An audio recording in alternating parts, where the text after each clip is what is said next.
am joined by Jimmy Conrad on Qué Golazo to discuss the greatest tournament the game has ever seen, the Champions. And we got so much more to talk about with the conclusion of the playoff qualifying phase starting on Tuesday, followed by Thursday's group stage draw. There's so much to discuss. And of course, we'll be talking betting tips because Jimmy Conrad is in the hizzy. Qué Golazo begins right now. Hey, everybody. Welcome to Qué Golazo. If you're listening on audio, Apple Podcast, Spotify, Stitcher, thank you so much. If you're watching this on YouTube, well, God bless you for being patient with our faces. Thank you so much. Jimmy Conrad, how are you? I'm great, and I'm excited. This is one of my favorite competitions in the world, and I'm excited to get into it. Now we have some qualifying to figure out who's going to get those last places, but then the group stage draws come in, and that's one of my favorite days of the year. I'm going to be honest, like a holiday for me. It's like Christmas in some capacity. You don't know what you're going to get, but then sometimes you're disappointed, and sometimes you're super happy, Luis. So it is a lot like Christmas. It's like a box of chocolates. You never know what you got to get. Welcome to the champion. Absolutely agree with Jimmy Conrad. So much to discuss, and we're getting now finally to figuring out what this Champions League group stage finally will look like. By the way, thank you for supporting us. Qué Golazo, please like, follow, subscribe, spread the word. Qué Golazo only grows because of you. We have plenty to come this week, by the way. If you go on YouTube right now, you can watch my chat with Carlos Vela in Spanish with English subs. He was great. On Wednesday, we've got so much to discuss. The wizards of social here, Aaron West and Tosin McKindy, we're going to join me to discuss a lot of what's going on social and the beautiful game. Thursday, as Jimmy mentioned, of course, Champions League draw reaction. By the way, Jimmy and I, part of the CBS Sports HQ crowd on that. Jimmy will be part of our team as well on Friday.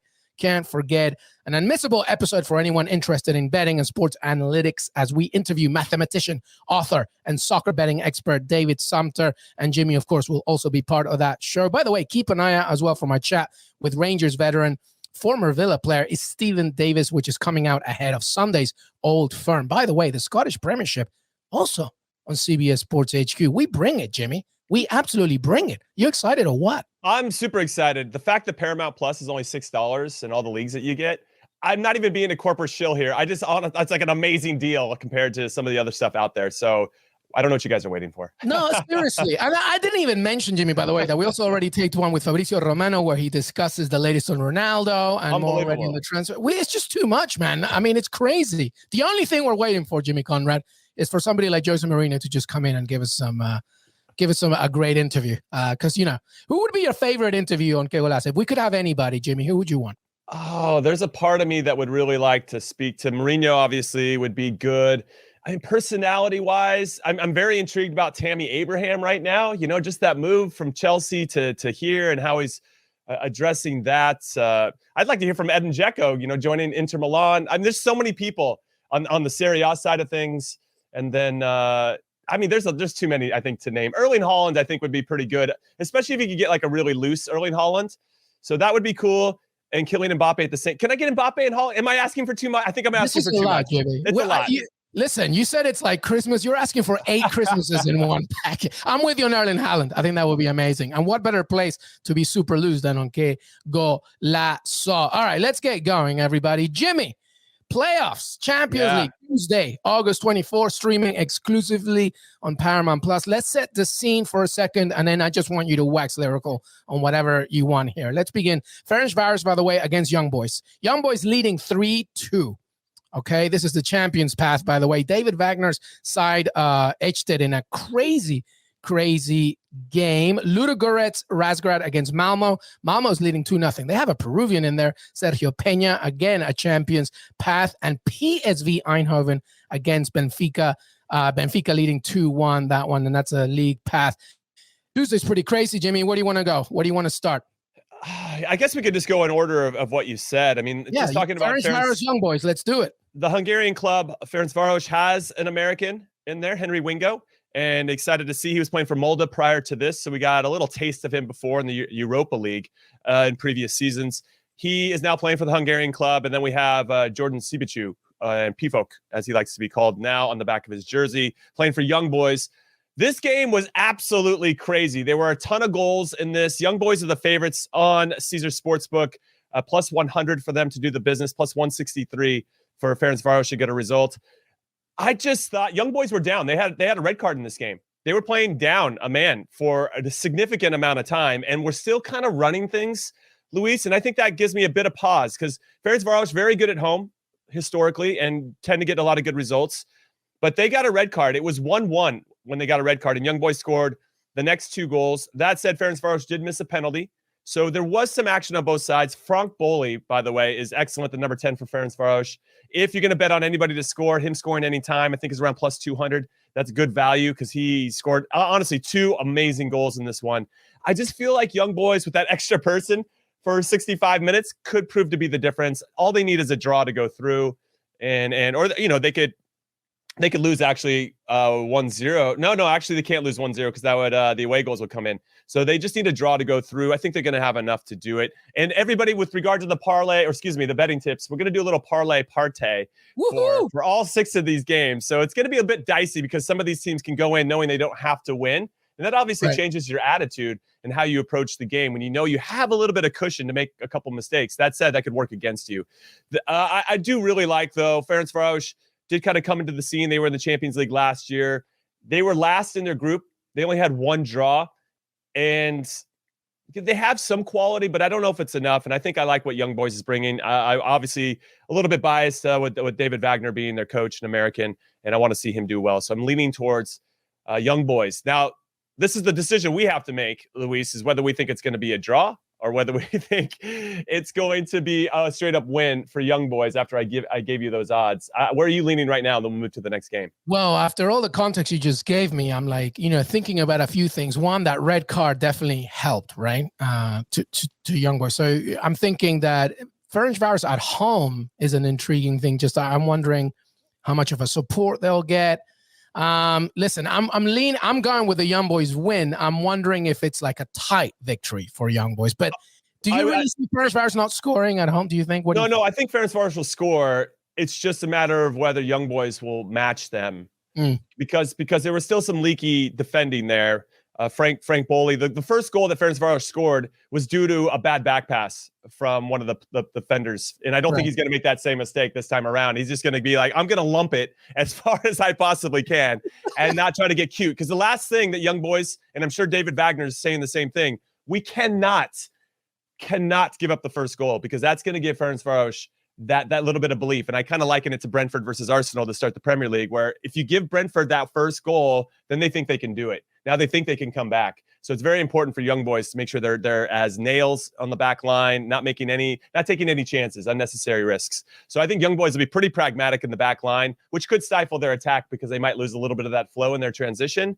But at this point, they just want to get through. I mean, there's so much money at stake for them to get to the Champions League group stages. Yeah, don't do anything silly. So now I'm just thinking it's going to be a 1-0 draw, but Young Boys go through. All right, let's just say draw. We'll put a draw right now. Let's put it in the draw. Let's put it in the draw, man. Let's move on to Ludogorets Razgrad against Malmo. Malmo leading 2-0. What do you got? Yeah, with this one, I thought Malmo was excellent throughout this whole game. There was nothing that I saw from Ludogorets that made me think, yeah, this is a team that's going to be able to turn this around. And I was really impressed with Malmo. They did the business as well in the previous rounds. I got to figure out who their opponent was. It's actually pretty impressive. And I can help you there, as you discussed, by the way. Recently, they beat Degerfors 3-0. That's right. And then they're coming into the second leg, heading into this on Tuesday against Ludogorets. So 3-0 win. Thank you for that. So remember John Dahl Thomason, the famous Danish player. So he coaches Malmo now. That's crazy. Yeah, and now they have to go to Bulgaria to kind of finish the job. They could lose this one and still go through. They need to score, and I think they will. I thought Ludogorets gave up a lot of opportunities in this one. They just didn't look sharp, and I thought Malmo looked up for it. I watched a good portion of this game, and it was really one-sided. And I actually think that Ludogorets is lucky they didn't lose by more than 2 goals. And Malmo, I think if they end up dropping these points or somehow getting eliminated, they're going to kick themselves that they didn't finish off more opportunities in leg 1. I like Malmo hard in this one. I don't really have anything other to add than just current form and how they're both playing at the current moment. And I just think Malmo's got a little something to prove. I will say Despodov, who played for Cagliari last season, and he's their best attacker for Ludogorets.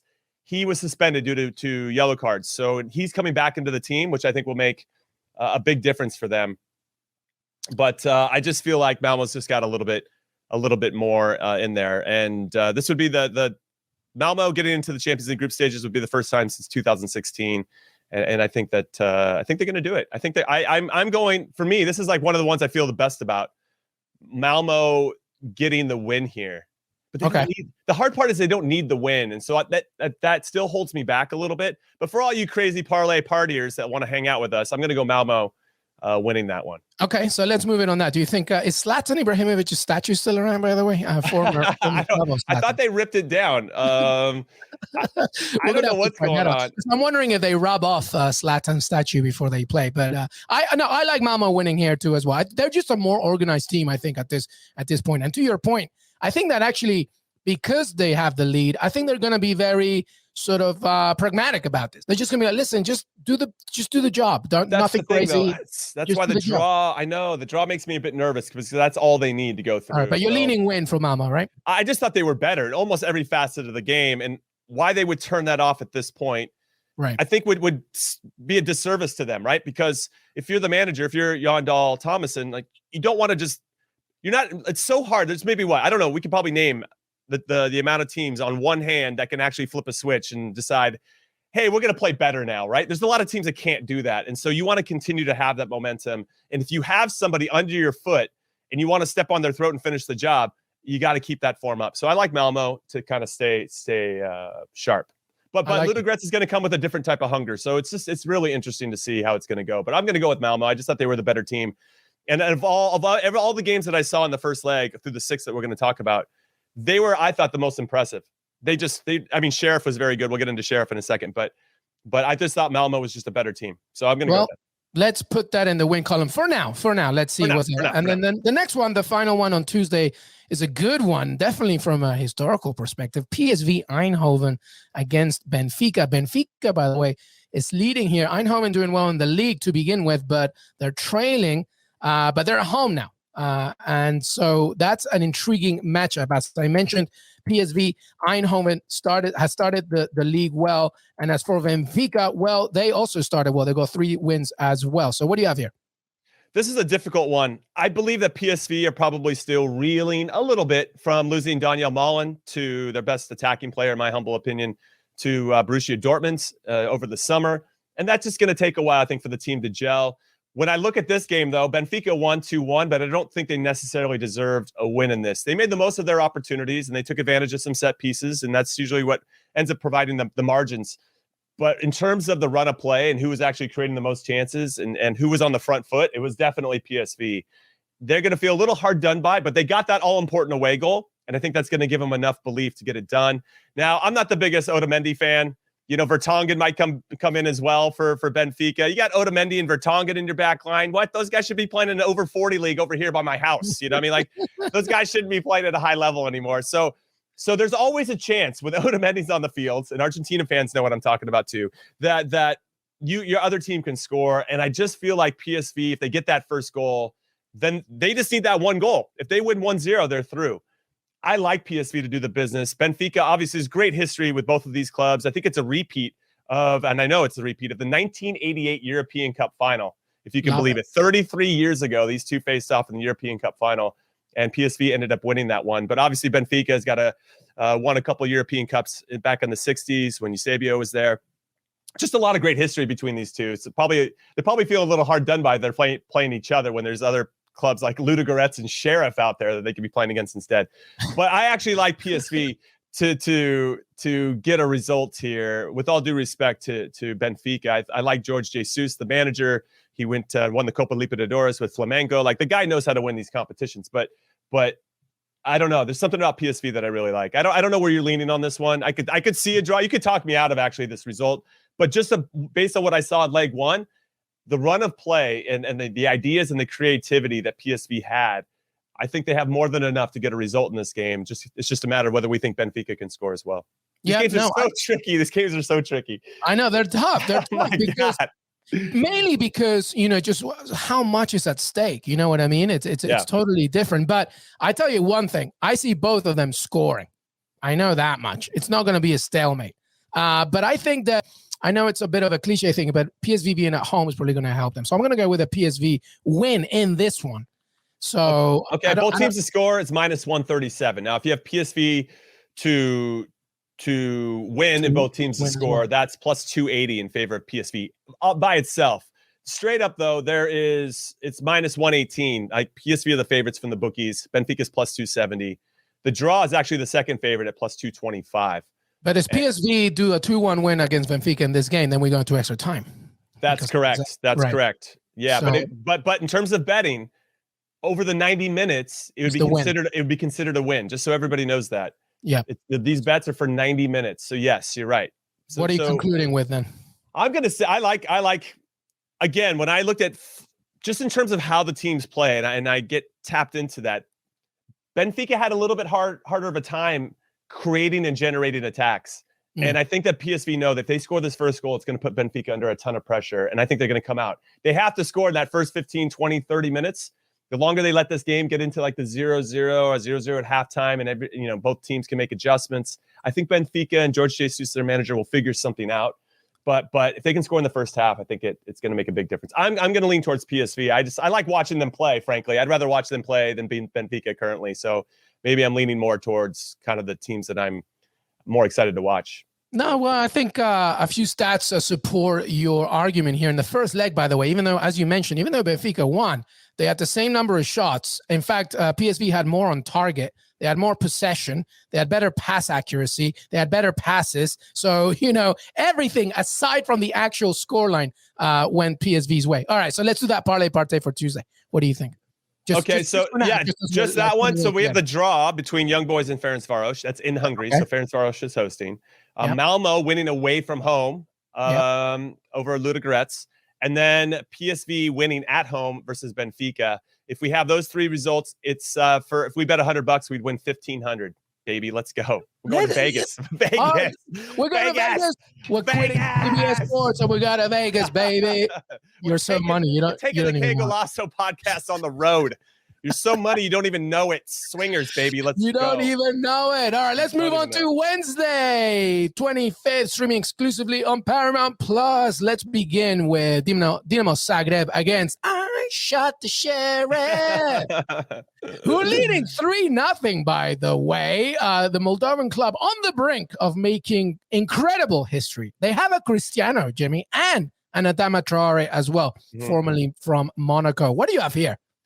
This is a tough one. Now, for everybody, just to give you a refresher, Dinamo Zagreb was the club that came back and beat Tottenham in the Europa League last season when they had no business doing so. They had Orsic that came in and scored those great goals to make it happen, and that might be their peak for a while. They're just not playing particularly well. This game in particular, another team that I think surprised me, were really in control of the whole thing, was Sheriff. Winning 3-0. Our producer just wrote, beating Tottenham. What does that matter? That's true. That's fair. That's fair. But when you have, Jose Mourinho in charge, who's quote unquote a master of these competitions at that time, that is especially when it was all set. Of course. Set up. Yeah. It was set up. I know. I see you, Des, our producer. But the fact that they had a lead going into the second leg and they just kind of blew it there at the end.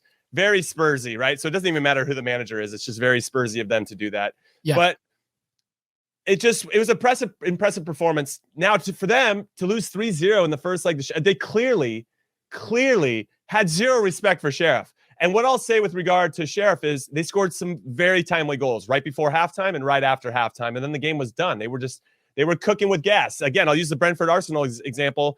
They got that belief. They were playing at home. They've been playing very well so far throughout this qualifying process, and they were in control. And you can see how much it matters to them. Zagreb, I didn't see any hunger. I didn't see any bite. I didn't see any fight in them to actually want to come back and make something of this. They are in a big, big hole. Now, I can see them going home and winning this game, but I think in this point, based on what I saw in leg one, I want Sheriff to go through. I want that kind of enthusiasm in the group Champions League group stages. I want to see them be in the same group as Real Madrid or Barcelona or whoever it is, because I want to see them play against those. And I'm sure they want that too. They're so close. They have a 3-goal lead. It would be a collapse of epic proportions for them, I think, to drop these points, especially what I saw and the hunger and desire that I think they have to make this happen. So they've been in the Europa League process before. They've been in the Champions League qualifying before, but they've never actually made the group stages. So this would be a very big deal for the club. And I hope that they do it. I think it would be a nice success story, Cinderella story for them to make it happen. I do think that Zagreb will get the win. I just think that Sheriff's going to keep it close enough so aggregate-wise, Sheriff will go through. Yeah, I like that. I think home side will win, but there'll be some Cinderella narratives here in this one. By the way, just for context, the Moldovan League has 8 teams. 8 teams. And, we're not talking about, with all due respect, the best of the best players here. So it's amazing that they're entering this with a 3-0 and a chance to make it to the Champions League. It's kind of amazing. All right, we'll put it in the win column for Zagreb, although Sheriff going through. But for the sake of a parlay, Zagreb win column. All right, let's move on. Brondy against RB Salzburg. Brenden Aaronson was the hero of this one at the death with a golazo in the first leg. What do you have? So for me, with regard to this game, if anybody did not see it, Brondy scored first and very early, and it was a bit of a surprise, obviously, to go to Salzburg, who are very good at home more often than not, and have won and have been in the Champions League group stages. This would be their 3rd consecutive year if they do end up making it. They're in good position right now. Brenden Aaronson didn't start. So, yes, we're giving him the plaudits, and he made a big difference. When this guy came on, the game changed. And it was busy, and he was around, and he helped create the first goal, even though he didn't get an assist. He was still one of the ones that was the protagonist. He was getting in good spots. He was putting the Brondy backline under pressure. He was trying to create numerical advantages. He was playing quicker. He upped the tempo of the game. This performance from Brenden Aaronson, I've seen him play a lot. This might be one of my favorite performances from him because he came in and had purpose. And he came in to try to make a difference. And if he doesn't start, I'm going to have some big questions. I might have to write a strongly worded letter to RB Salzburg's manager. Like, what are you doing, dude? This is the guy that ended up giving you this win in the first leg in the first place. Why don't you do an Instagram post? Yeah, I should. Yeah, me, like Carlo Ancelotti trying to answer all the Cristiano Ronaldo rumors. So I'm just going to say, we never looked at him, whatever. And then my wife's going to put a ja comment. No, sorry, different conversation. That's an inside joke for everybody that knows. But Brondy, I just think are going to struggle. They haven't necessarily crushed it at home. Their league form isn't great right now. They actually haven't won any games in the Danish league through 3 games. They're winless. So they're not necessarily coming into this in fine form. I thought that 1 goal would give them some belief, but it really got tight. The difference maker was Brenden Aaronson, of course, but overall RB Salzburg was the one that they were the ones that were pushing the game. They were trying to make it happen. If they can just keep that type of mentality up, and be resolute defensively and not give up anything, no freebies ultimately, then I think they're going to be fine. I like RB Salzburg to win this game, even though it's away from home. All right, well, let's move on here. Shakhtar Donetsk against Monaco. We got Donetsk leading 1-0. Monaco, by the way, off to a terrible start domestically. 1 point from 9, 1 goal scored, despite, dominating the top 5 leagues, by the way, in terms of possession. They're a very sexy team to watch when they have the ball, but nothing much in terms of the end product. What do you see here in this final game of the playoffs?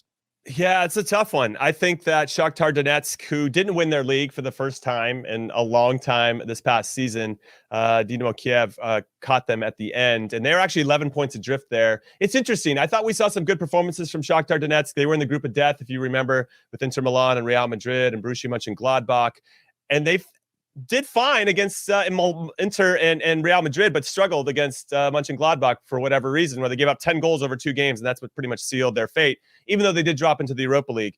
They have some quality. Now they've changed managers. They brought in the Sassuolo manager, Roberto De Cerbi. I think that's how you say it. The Z is a Cerbi. So he's taking over now. I don't know. I'm doing my best over here. And he's adding a little something different that I think is good. And I think they're a little bit more resolute defensively, and the identity's changing a little bit, but they still have the DNA there of some very talented players, and they have a ton of experience, a lot of these guys as well, on Shakhtar Donetsk. Now, I don't want to take anything away from Monaco. They have Wissam Ben Yedder, who can score a bunch of goals for up top, and Kevin Volland, who I always thought was a big surprise that he left Leverkusen to go to Monaco at the beginning of last season. They have a lot of talented players, guys that can score goals, but they're missing something, and I don't know exactly what it is. Niko Kovac is the coach. He famously got fired from Bayern Munich. He took over here, and Monaco finished 3rd, not too far off of PSG and Lille at the top of the table. So he put together a really good performance, and I think he should be commended for that. But maybe teams are a little bit more on top of what Monaco's doing and doing well. I like Shakhtar, especially with that away goal being up 1-0 to have a nice professional performance. I think these guys know how to put together a nice professional performance. I think not only do they have a new manager, but they have a lot of leadership and experience on the field that can solve problems. I like Shakhtar to get a result here. They only need a draw too. That's what makes this a little slippery from a parlay perspective.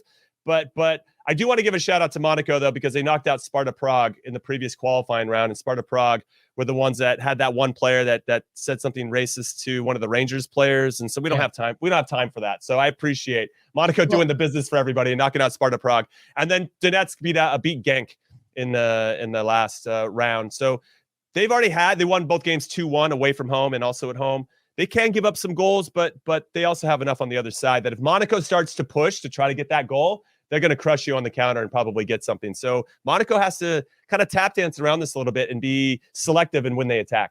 Yeah, well, you said something was missing from Monaco's perspective, even though Ben Yedder and Volin, of course. And I'm just looking at the stats from that first leg. And, Monaco, 16 shots, but, only 6 on target. And they couldn't, they really couldn't do more damage, of course. So maybe that's what it is. It's that finishing product entering the final third. But what do you have here as we look into that final game? So actually, Monaco are the favorites by the bookies, plus 130. It's a bit of a coin flip. Plus 130 for Monaco. Shakhtar plus 170. And then the draw is plus 220. That's where I get a little sticky. I don't know if Monaco is going to win this one straight up. Based on the current form, as you mentioned, and how they had 6 shots on goal or whatever it was, but none of them, the Shakhtar goalkeeper made a save or two, but nothing where I thought he was scrambling, or whatever it may be. So I just think I'm going to lean on the experience of Donetsk to Shakhtar to all right, get into this one. That said, it could be a draw. That's the thing. We have one win for Salzburg away from home. We have a Dinamo Zagreb winning at home. Maybe we just go for a draw because that would see Shakhtar through. Okay, well, let's do it. All right, so let's just, there's your Wednesday parlay. So we've done it. Did you want to do a full one? So somebody makes, or do you want to just do day by day? Well, let's do, this is the day by, so I'll do the Wednesday one right now. Yeah. Salzburg is the heavy favorite. Dinamo Zagreb's the heavy favorite. With betting those two only is minus 115. So you can already tell that parlay wouldn't pay much. So you need something else. But you throw that draw in with Shakhtar and Monaco, and it jumps up to plus 500. So you bet 100. There you go. That's it. Yeah. So that would be that. But if we want to add in all the rest, so we had PSV winning, we had Malmo winning, and we had the draw with Ferencvaros and Young Boys. Mm-hmm. That would, if we bet $100, we would win 9,700. Talk about going to Vegas, Luis.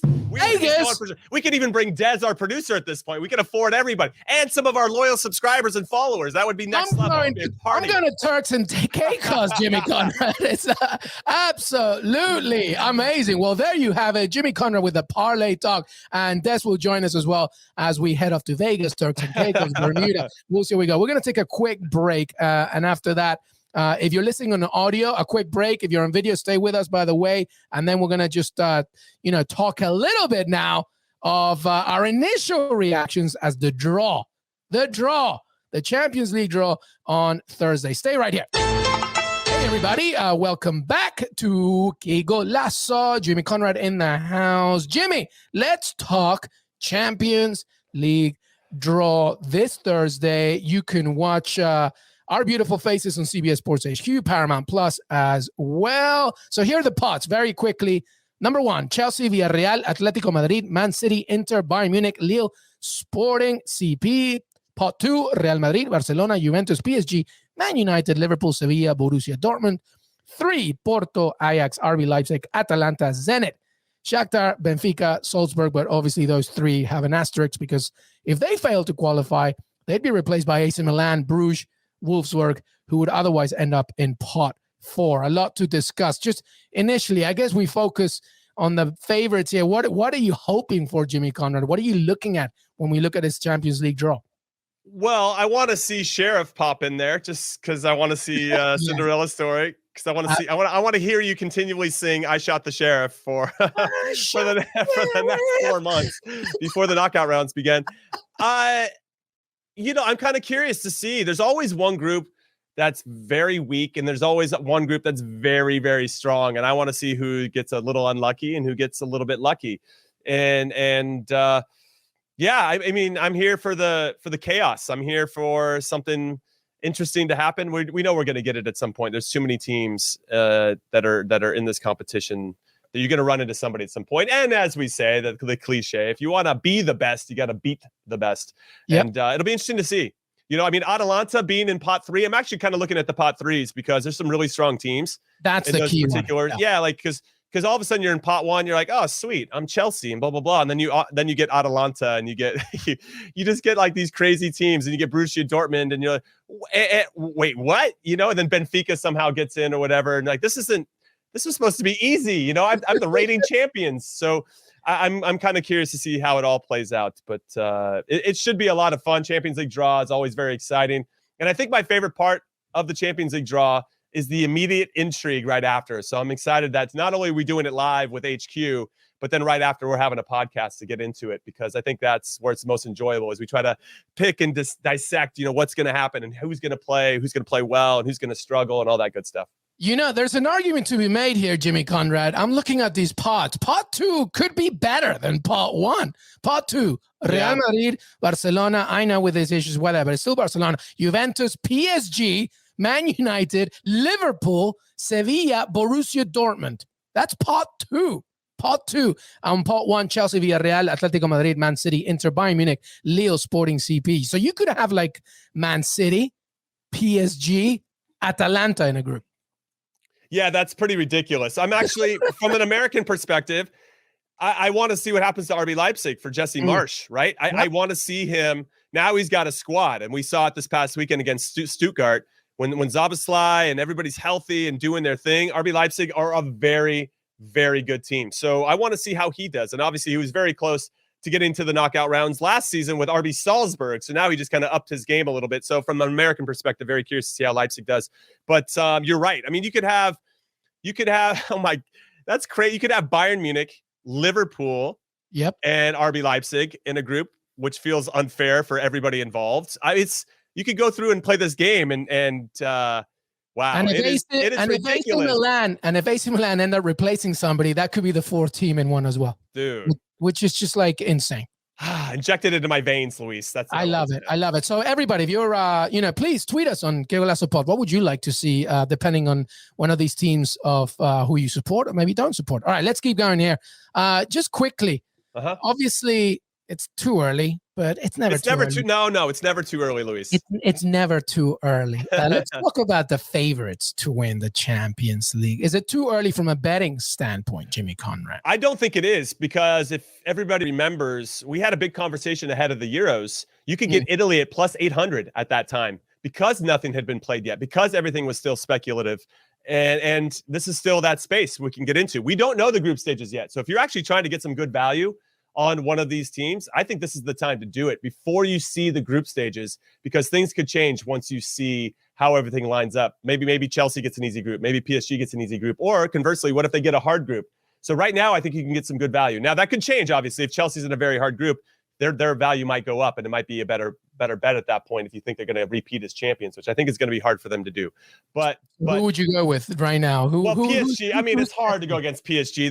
They're like an unfair video game team at this point. So they're the outright favorites on Caesar Sportsbook, plus 275. Man City are second favorites, plus 350.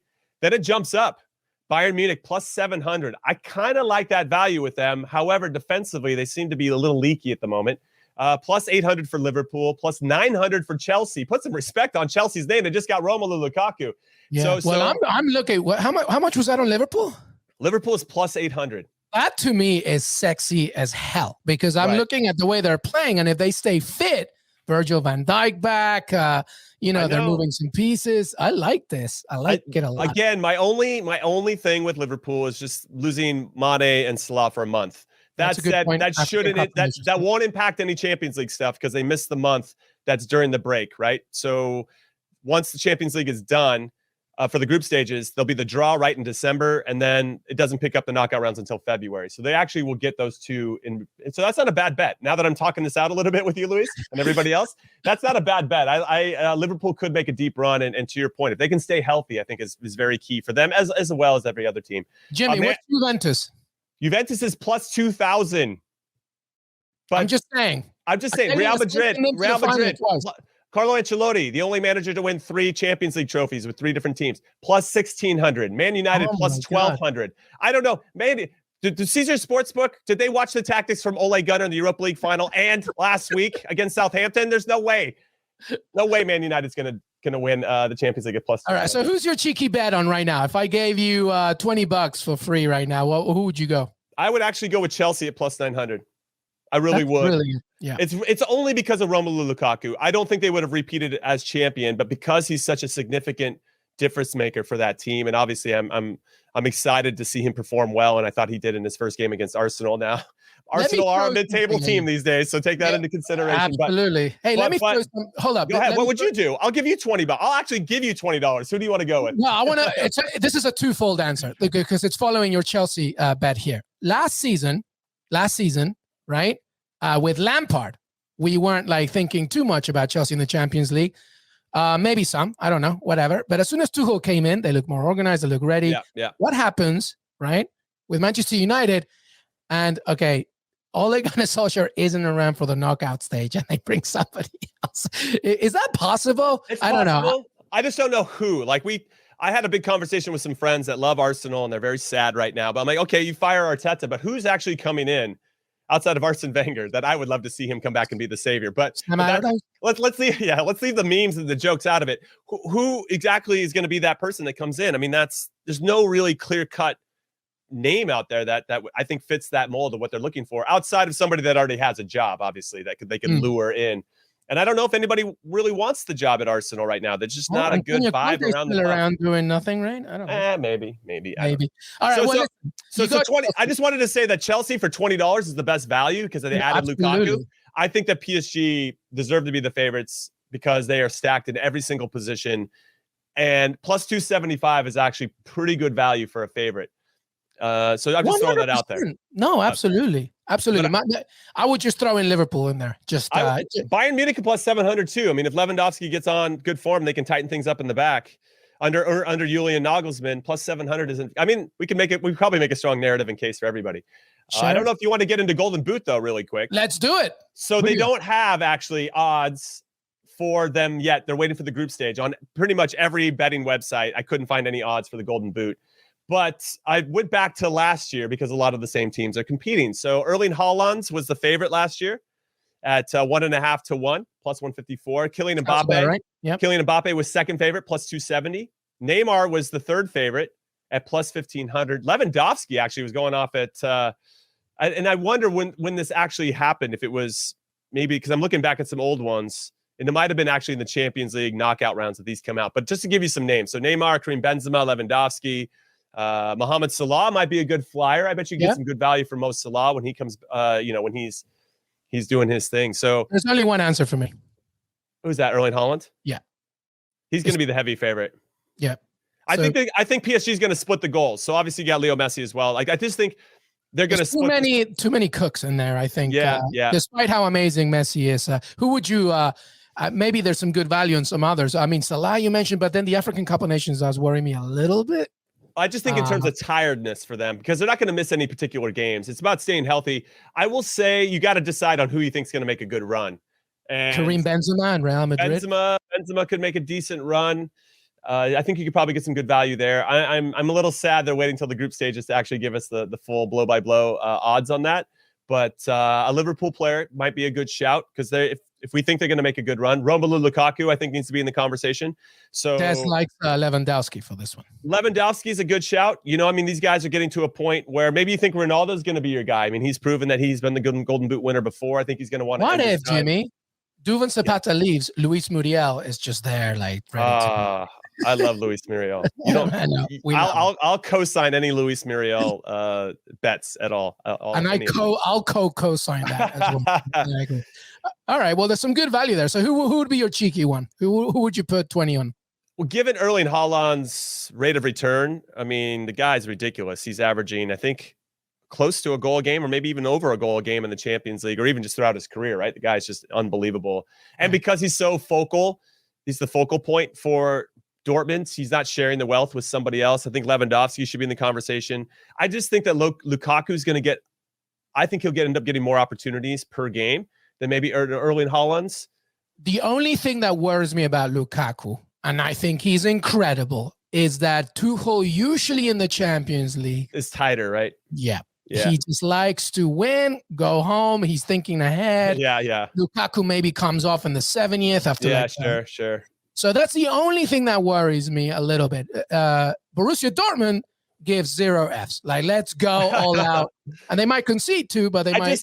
So here's my issue with betting on Erling Haaland is that we've seen already in 2 games, we've seen 2 different versions of Dortmund's. They come out and crush Eintracht Frankfurt, and then they lose 2-1 this past weekend with the same team. And you're like, wait, well, how does that? You guys look like world beaters in week 1, and now you get beat by a team you should also beat 5-1 and you lose. That's what worries me. So if they get a tough group, it worries me that Erling Haaland might not have enough games to be the Golden Boot winner, where maybe that's where Lewandowski could potentially be a better value, or another player that you think will just be in the tournament longer. Here's the last one for you. Benzema. Yeah.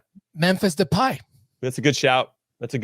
It again, for me, those ones that are kind of on, like Barcelona still feels like a bit of a unknown quantity at this point. You know, very similar to what we just talked about Dortmund. I mean, they played very well against Real Sociedad, but then against Athletic, you know, he missed a sitter in that particular one, you know, that could have got them the result. They didn't get it. They had a draw, and it was a hard-fought draw.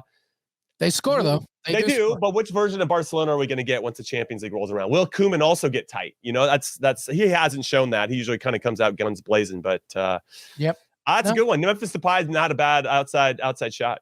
Well, there's a lot to discuss, and that was it for us today, because guess what? We're going to continue this conversation throughout the campaign. Jimmy Conrad always will be here. Make sure that you follow him on Twitter, on Instagram, of course, Qué Golazo HQ, Paramount Plus, etc., etc. Again, don't forget to follow us, subscribe, share, do everything that you can to grow this Qué Golazo family. Jimmy Conrad, thank you so much, brother.